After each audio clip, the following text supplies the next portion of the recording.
This is Channel 5 News in the headlines. Dominica Business Forum engages Jamaican CEO Dennis Chung in its quest to improve the business climate. Leaders in the public service looking to sharpen their skills as Caribbean Leadership Project training begins here. And computer users told to protect their equipment following a wave of cyber attacks. I'm Tues13thJune2k17News Baptist. We'll be back with the details.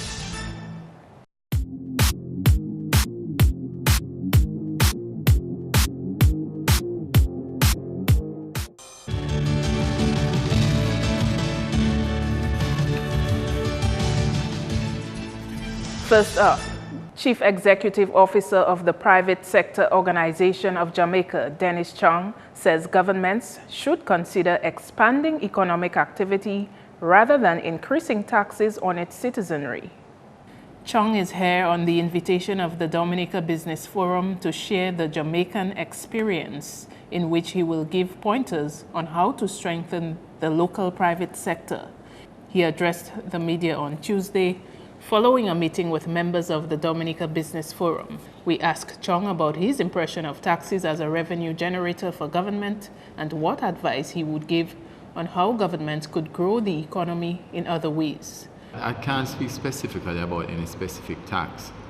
What I would say, and this is a message we've been trying to get through to our own government also, is that it makes no sense coming every year and taxing people. What we need to do is create the policies that's going to encourage capital to come back here and not have to impose taxes on people all the while. What we need to do is create a competitive tax environment. So for example, in countries that have offshore accounts, right, they attract a lot of capital there because of their low tax environment. So I would think that the logical way for governments to go is to create an environment where capital feels comfortable coming here and seeing it as a place to raise their families and live. Chung thinks government's policies should look at lowering tax rates and getting more revenue from expanding economic activity. I can't speak specifically to how taxes are compiled because various taxes are suitable for various cultures and various countries. But overall, my message is always that the overall tax rate to people, the burden to people should be lowered. We should be thinking about expanding the economic activity out there and lowering the rate so that you actually get more taxes from an expanded activity rather than increased tax rates. And that's how I think policy should be geared. In related news, the Dominica Business Forum plans to adopt Dennis Chung's advice to guide their mission in improving the business climate. The Dominica Business Forum will host a series of activities featuring the Jamaican businessman. A public panel discussion is planned for Wednesday night from 7 p.m. at Fort Young Hotel.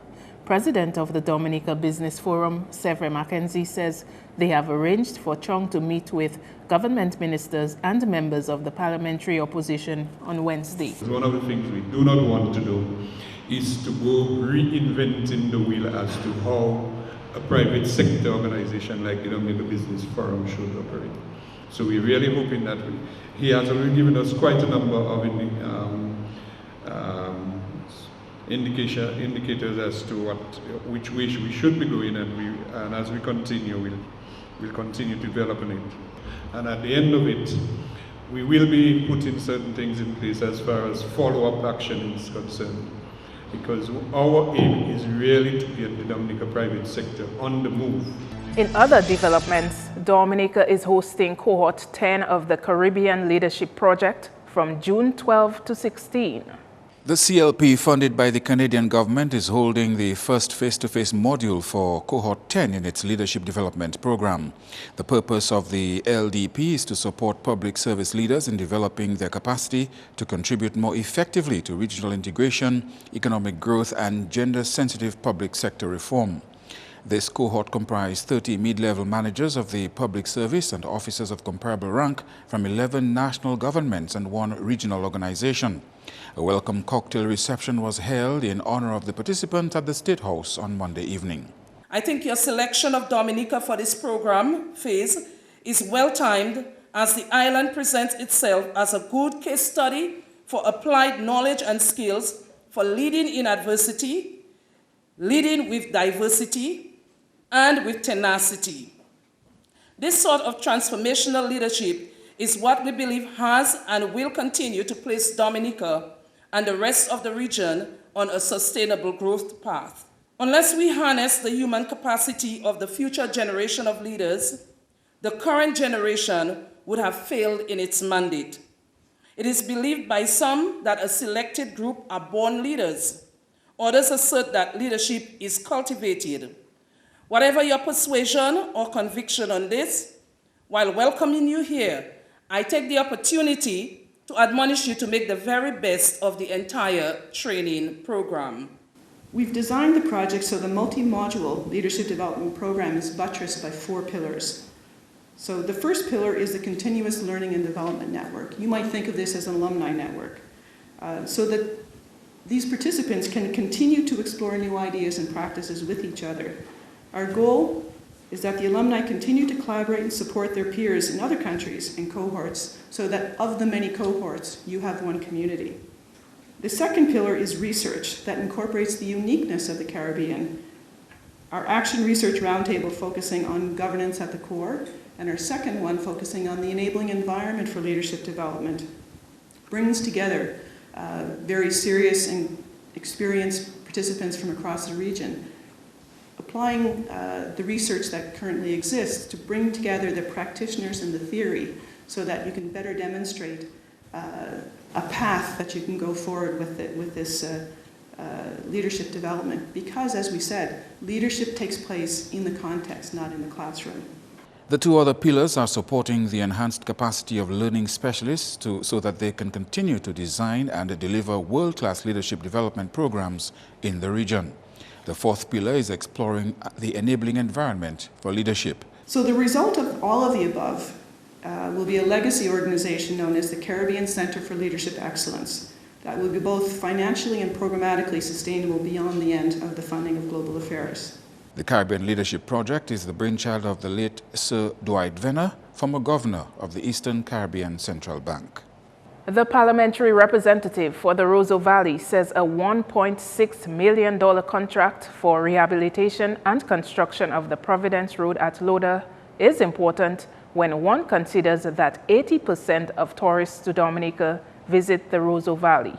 The Providence Road was first impacted by heavy rains during Tropical Storm Ophelia in September 2011, as well as Tropical Storm Erica in 2015.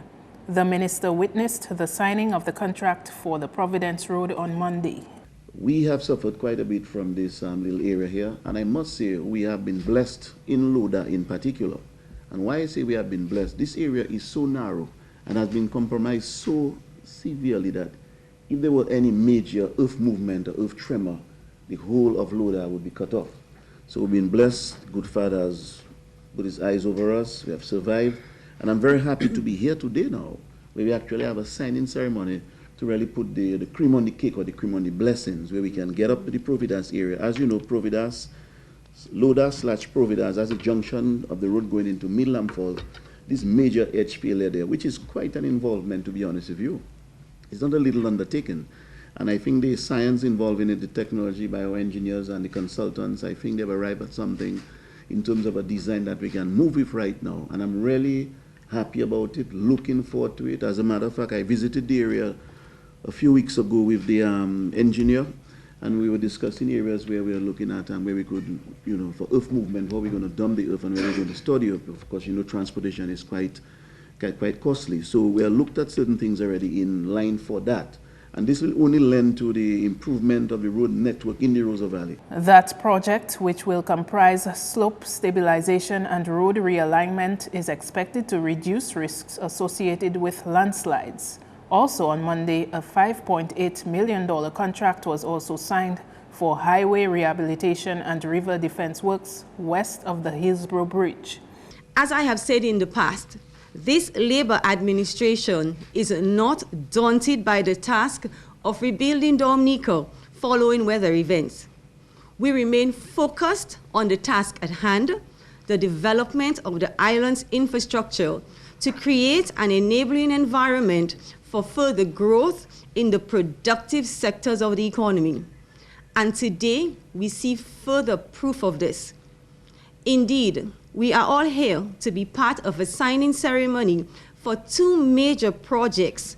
Both projects are funded by a loan from the Caribbean Development Bank. You're watching Channel 5 News. Coming up, securing markets for Dominica's cocoa products. That and more when we return.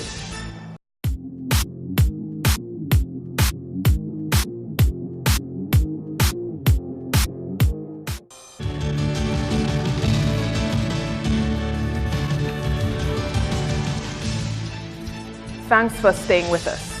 An award-winning regional web developer encourages computer users to take steps to protect their equipment following a wave of cyber attacks through malicious software or malware. The latest malware to affect computers globally has been dubbed WannaCry ransomware. It has so far affected about 150 countries and takes over the user's files, then demands money to restore it, or else it will be deleted. Auden Samuel of software development firm Caribonics also advises computer users to back up their data. One of the things that you could do is make sure that your software that you use, whether it's Windows, well, that's the actual operating system that's actually attacked the most, Windows, because it's widely available. So what you can do is make sure that your operating system is up to date. You have your security updates, your patches and everything in place. And make sure you back up everything that you have. So there's cloud hosting services available for storage, so you can back up your business information onto that. So in the event that something happens, you can still have access to your information and you can restore.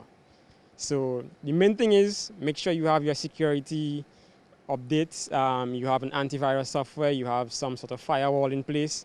The Dominica Bureau of Standards is about to embark on a project to ensure a secure export market for local cocoa products. Andrea Louis has more. Program Manager for the National Standards Development Program of the Bureau of Standards, Mara Abraham, is currently attending a 4-day Codex workshop to discuss the way forward for food safety requirements for the region. Codex is a collection of standards, guidelines, and codes of practice adopted by the Codex Alimentarius, which is a part of the FAO and WHO Food Standards Program. Codex was established to protect consumer health and promote fair practices in food trade. Abraham says of immediate concern for Dominica is the level of cadmium in its cocoa products. Cadmium is a chemical element found naturally in the Earth's crust, and due to Dominica's volcanic soils, the presence of cadmium is higher than other countries. Stomach pains, bone fractures, and damage to the central nervous system are some of the effects associated with high levels of cadmium in the body. Cocoa byproducts is just one of the foods rich in cadmium, and Abraham explains that if Dominica can get vocal in discussions on the internationally approved levels of cadmium in cocoa products, it can secure local and overseas-based markets for these processed goods. What has been happening lately is that Codex would like to set the maximum level in which cadmium can be within that product. What we want to do is that the maximum level is not set too low. That way we cannot export. Dominica is a volcanic country, and we have cadmium production is inherent in our soils. Okay, so we do not want to put ourselves at a disadvantage where we cannot export our crop because the cadmium level within the product is too high. So what we're trying to do now is to try to set up a project in which we can obtain samples of the various cocoa-derived products to conduct analysis on those products. That way we can determine what our levels of cadmium is within those products. Already what is being proposed is a little too low because it will definitely affect us, but we need the evidence to show that it is too low and it's going to affect us. Abraham revealed that another group of processed foods on the radar for the Bureau of Standards is jams, jellies, and marmalades. The lead content in different in jams, jellies, and marmalades. We have a number of producers producing these items, so that is where we want to look at to see what is the lead content within those products. That way we can influence. Dominica can have a bigger say. What we're trying to do is, because our population is relatively small, what we want to do, we want to look at it as on a regional level. So include the members of CARICOM. The Latin Americans have already done their analysis, so what they were to do now is to assist us within CARICOM now to look at our products and do the analysis and provide us with some feedback.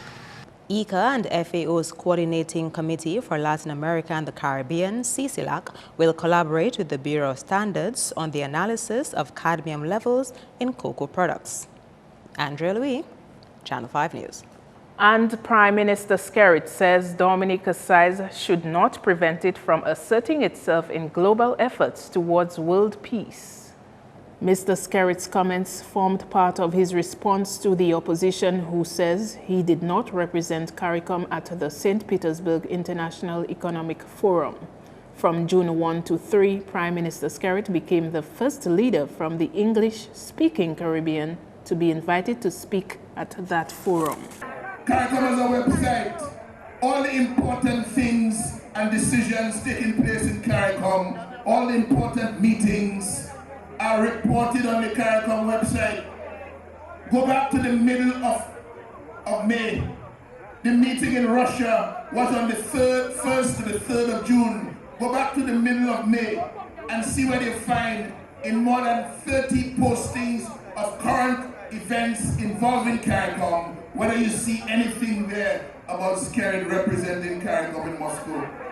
The Prime Minister says while he represented Dominica at the Russia Forum, it was also an opportunity to represent CARICOM and advance its interests. I am a regionalist, I am an integrationist. I believe in integration. I believe in helping each other. I believe in ensuring that it is a benefit for Dominica, there should be a benefit for the rest of the community.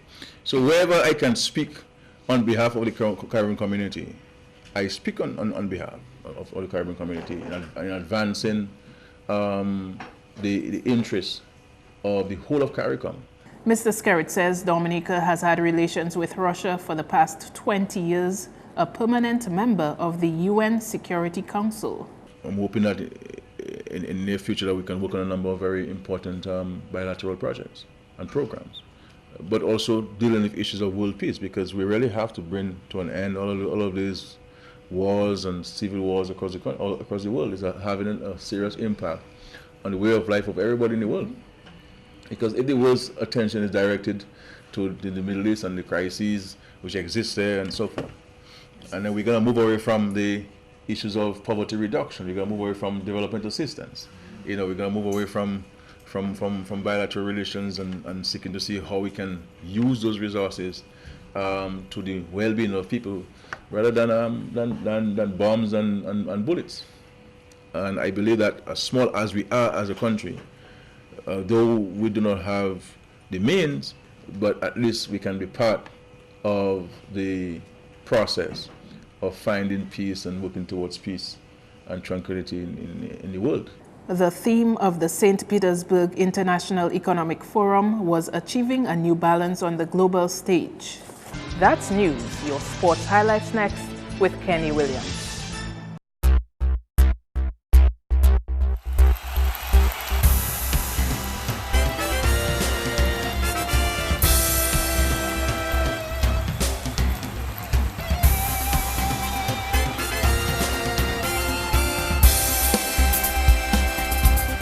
First up in sports, Dominica's basketball fraternity will be exposed to the 3-on-3 basketball format as the DABA, in collaboration with FIBA, hosts the first ever 3-on-3 basketball workshop this week.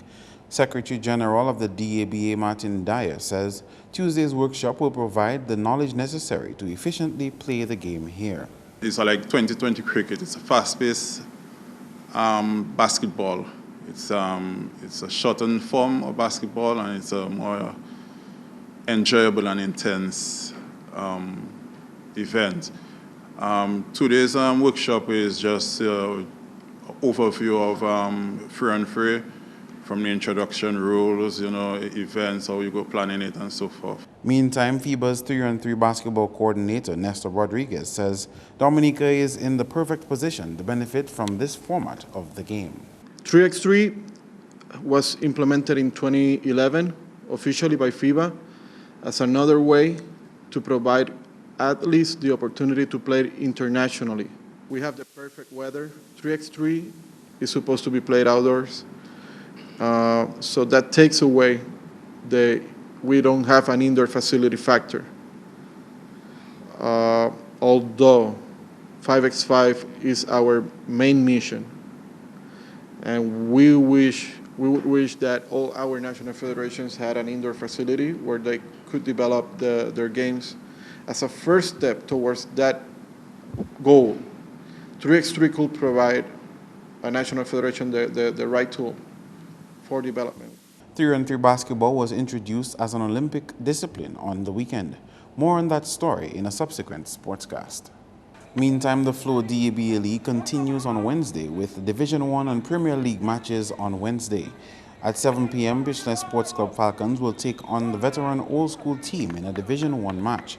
At 7, Thunderers will do battle with Flow X-Men. Those matches are scheduled for the Massac Hardcourt. On to local cricket, there are 2 games scheduled this week in the Big Edge Gifford Tues Softball Cricket League. More action continues this week in the Big Edge Gifford Tues Softball Tournament on Wednesday evening at Pottersville from 6:30. Again, we will see VF Inc. in action playing against Colin McIntyre Trafalgar.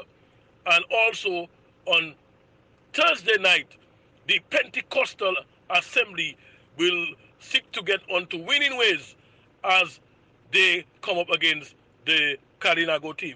Meantime, there were wins for Cornell's, Ray Charles Wolf Security Point Michelle, and VF Inc. in recent games played.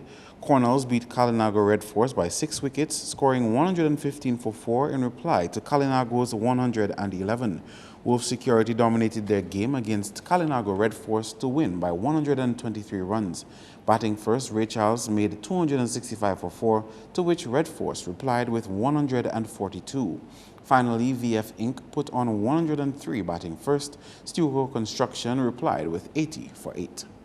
Next up, the Bagatelle, Atkinson, and Calibishi primary schools dominated their zones in the Sports Division Primary Schools Cricket Competition recently.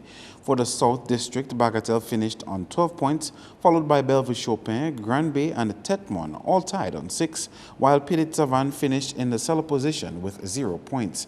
For the Northeast District, Calibishi topped all other schools with 12 points, Wesley 7, WSPS 6, Woodford Hill 4, and Tebow 0. Finally, the Eastern District's Atkinson Primary was first on 9 points, Siniku 6, Salibier 3, and Concord 0. Moving on to track and field, where local athletes got a chance to assess their skills ahead of the NACAC Age Group Championships when they took part in the National Championships recently. In the under-18 100-meter event, Kian Benjamin and Danielson Mahote crossed the finish line first in times of 12.5 and 10.8 seconds in the female and male categories respectively. Mahote and Benjamin also finished first in the 200 meters in the under-18s with 22.5 and 26.9 seconds in that order. Other notable performances came from Fanny Gregoire-Golbinski in the under-18 girls 800 meters in a time of 2 minutes 52.8 seconds. Cameron Carbon clocked 2 minutes and 8 seconds in the 18-plus men's 800-meter event, followed by Jabez Ferrara, 2 minutes 10.4 seconds. The NACAC Age Group Championships is carded for Trinidad later this month. Finally, in sports, Rockers' Domino team will get a chance to win the Guineas Knockout Domino League following their performance at the most recent games in that competition. Rockers from Paybush have booked a spot to the grand finals of the Guineas Knockout Domino competition over the weekend. In a one-sided match played at the Indian River Bar, Rockers defeated Remix of Eggleston by over 1,000 points. Scores: Rockers 4,014, Eggleston 2,801. In the other semi-final match, Wake Up Stars had a hard-fought victory against Mount Zion. Scores: Wake Up Stars 4,017, Mount Zion 3,801. The grand finals will be played on the 25th of June. That's all the sporting highlights for now. I'm Kenny Williams. Join us next time.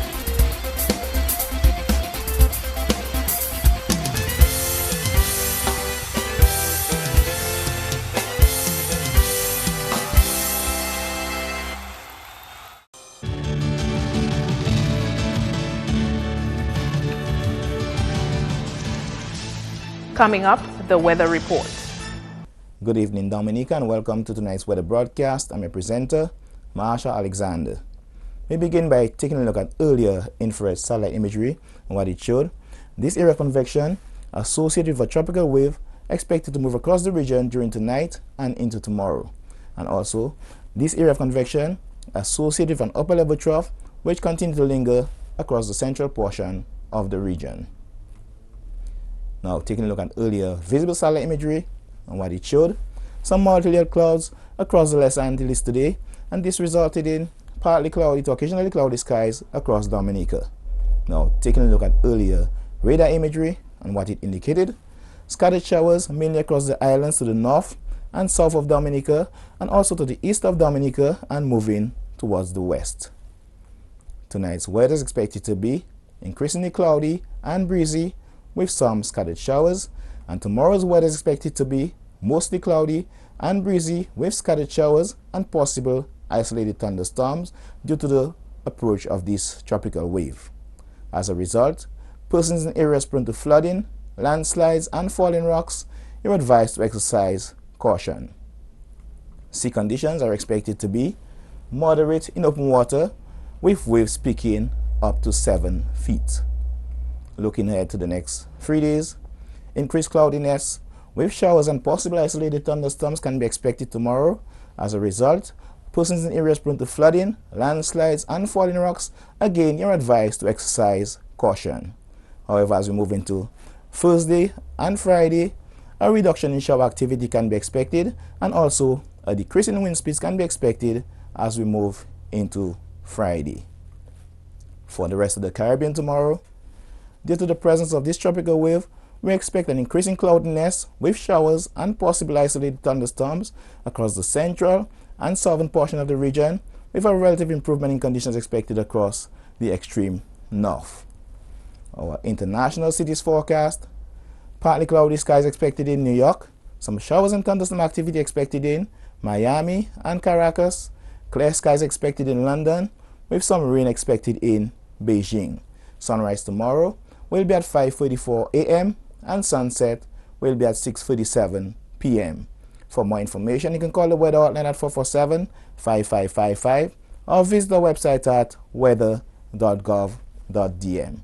Thanks for viewing. Have a good night. To end the news, the headlines again. Dominica Business Forum engages Jamaican CEO Dennis Chung in its quest to improve the business climate. Leaders in the public service looking to sharpen their skills as Caribbean Leadership Project training begins here. And computer users told to protect their equipment following a wave of cyber attacks. Feel free to contact us at news@marpin2k4.com. Don't forget to check our past newscasts on our YouTube channel. On behalf of the entire production team, I am Idona John Baptist. To all our viewers, thank you for watching. Join us tomorrow.